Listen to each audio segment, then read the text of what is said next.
Harry Potter's wand has what looks like the branch of a tree for the handle base. This is a acacia mulga tree, which we have in the front of our house, and it is actually a native of Australia. What we did when looking for a handle for this wand, we saw a nice branch which we cut off of the tree here, and you can see this is the branch that we cut off. What we have done now is modify it so that it looks a little bit more attractive on the end, and what we now have to do is drill the other end so that it will accept the other part of the wand. Harry Potter's wand is really only 11 inches long, and so the handle that we originally drilled was actually a little long, so we have actually shortened it so that we are now left with this.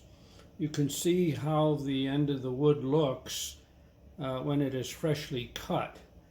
What we did is dress up the other end with a piece of burl, and now what we are going to do is blend that burl to the connection to the rest of the handle.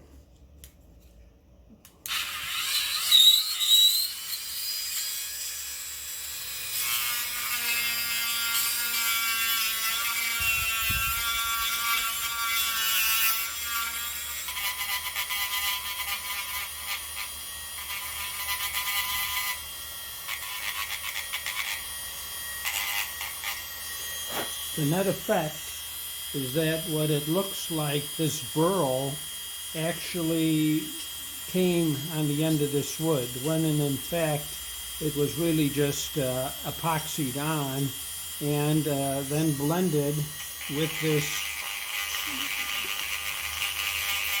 this burr to make it look like it just came off the end. In the end, we're going to have to cover this once we've attached the rest of the wand so that it has a similar effect. As you can see, we now have the handle. We've shortened it. We've modified the one end and filed it down. We now have the part that is going to accept the rest of the wand. It would be nice to cover that with a piece of burl so that it has similar characteristics.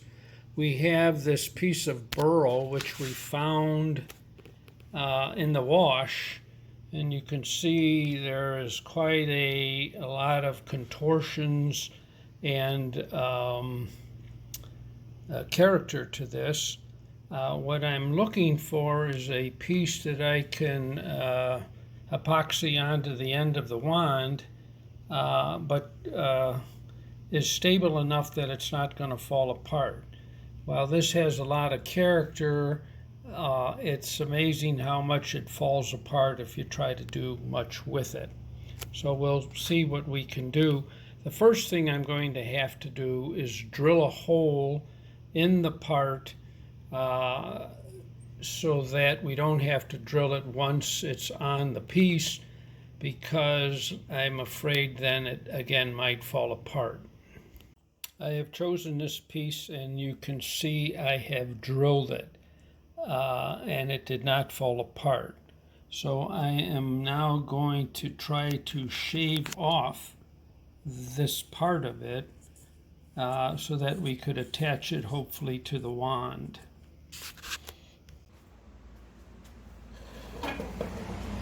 So this is what we're going to try to cut off. This is my wood cutting saw.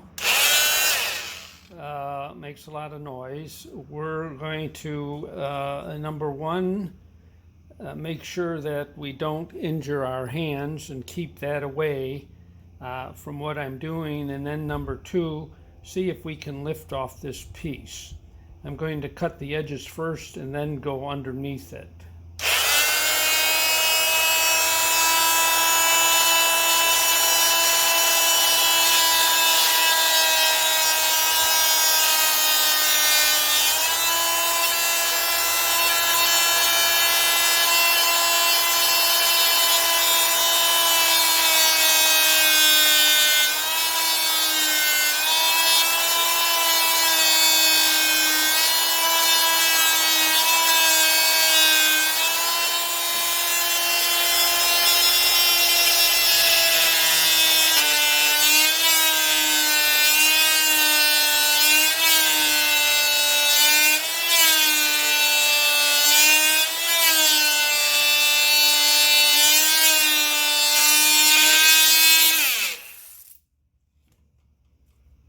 So there we have it.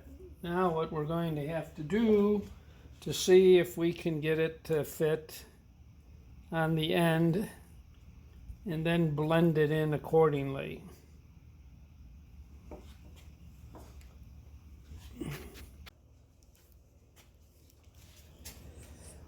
What we are doing now is mixing some epoxy so that we can glue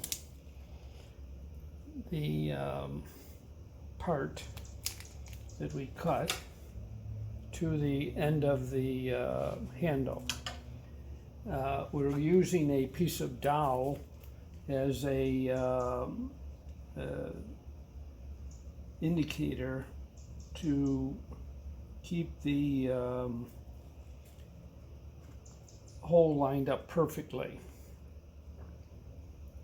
The problem with that is that we don't want the dowel to stick in the hole permanently. So what we're going to do is attach the piece using again the dowel. So okay, now we're going to put some epoxy on the end.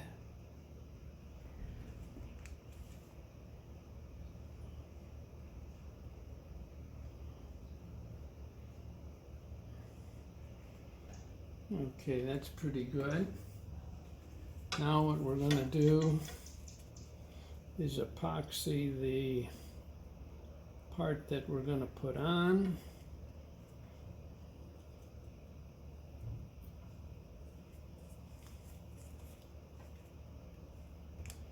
Okay, now we've sort of lined this up before.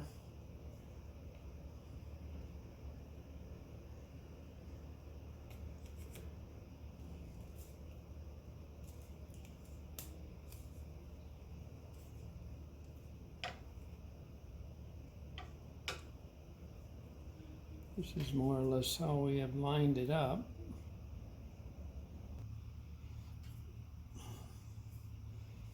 What I'm going to do is turn the dowel, but not the piece, not the end, because I'm hoping that I can keep the dowel loose enough that I can pull it out when the epoxy has completely hardened. It takes, about 10 minutes or so to harden enough that you could take them apart.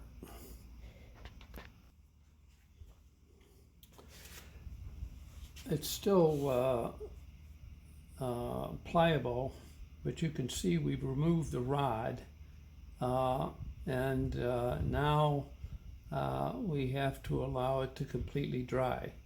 The hole looks pretty well lined up.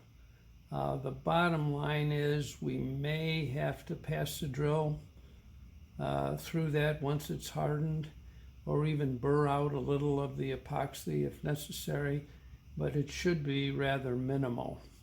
Once this is all hardened, then what we will do using the grinder is blend this down so that it looks more like it is actually attached to the end of the handle.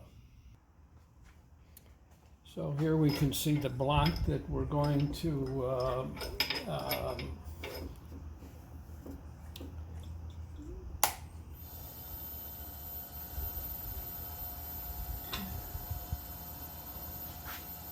thin down to an actual wand.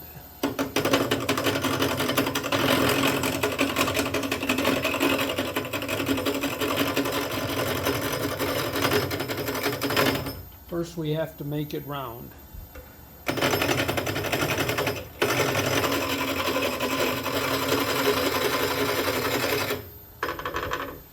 You can tell if it's round by how much it bounces on the top. If it's perfectly round, it won't bounce. Still bouncing.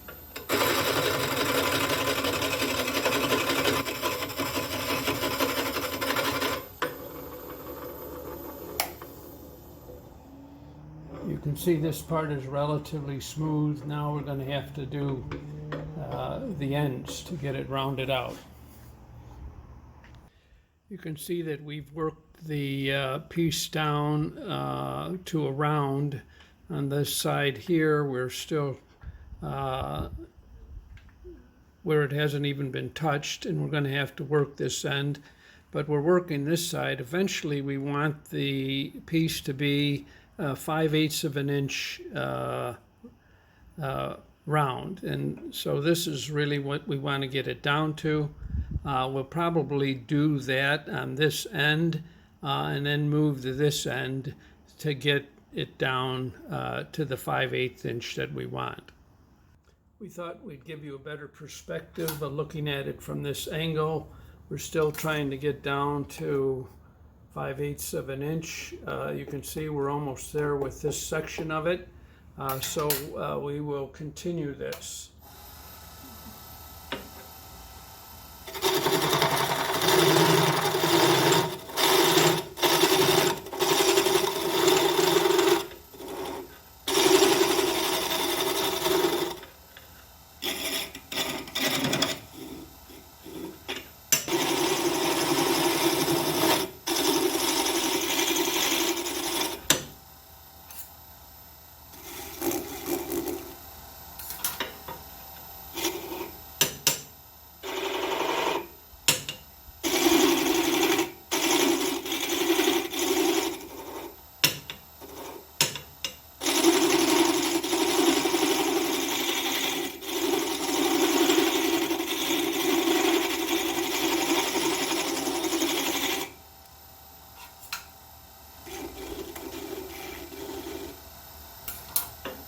So you can see we're there at this point.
Okay, so we're here from this part. We have to bring the rest back down.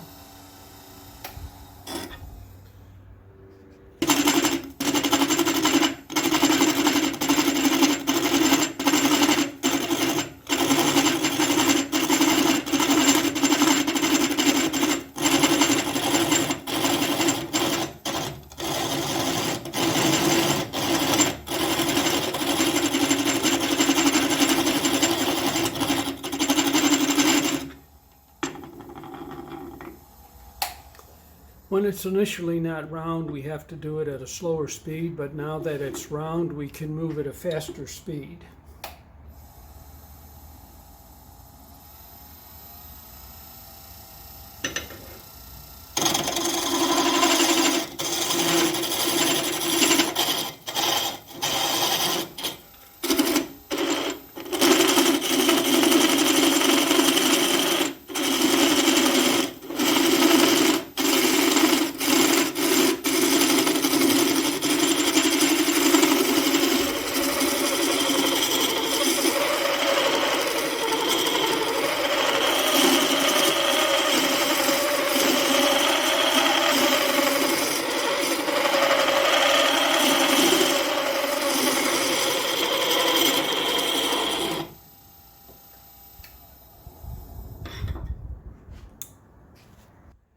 Now that we're in the ballpark, we want to take our pattern and we want to mark with a pencil more or less where the junction points are, where we have a change in the diameter of the wand. So we'll mark those 2 points. That is not in, so it's really just these 2 points right here. This is actually down a little bit further here. Okay. So what we do is just hold it.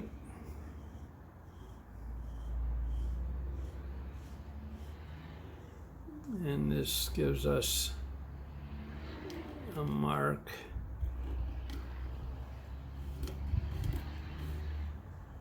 That we can follow. So this is actually going to be the insert. This is the part that is going to be closest to the handle, and this is where it then tapers off to the rest of the rod.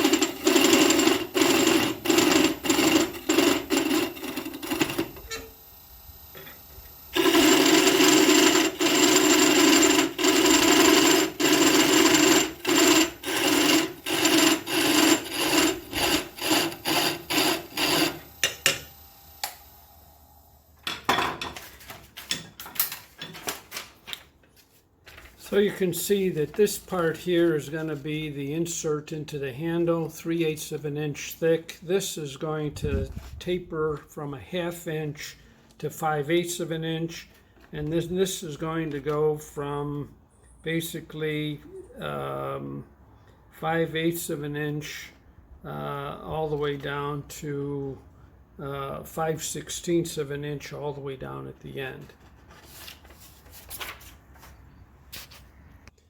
So now you see we want to go basically from here 3/8 all the way down to 5/16. This is going to be the end of the wand. This is the insert. This is the connection between the insert and the handle. And so now we're going to take this down to 3/8, and that, which is this, and then ultimately 5/16 at the end here.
So you see this is now 3/8.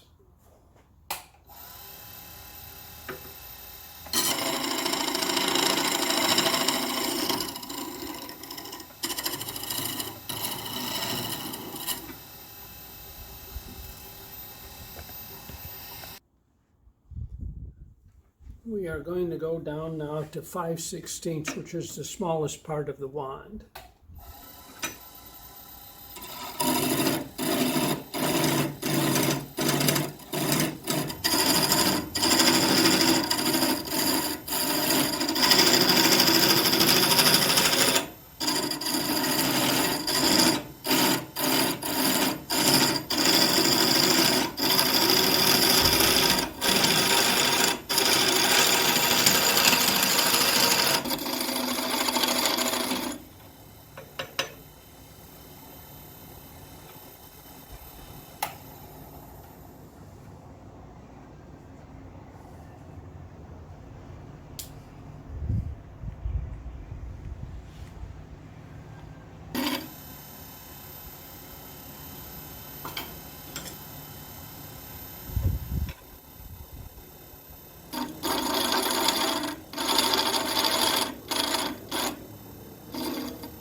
Okay, got it down to what we want it to be. Now we're going to sand it with progressively coarser, or finer actually, sandpaper, starting with 100 grit.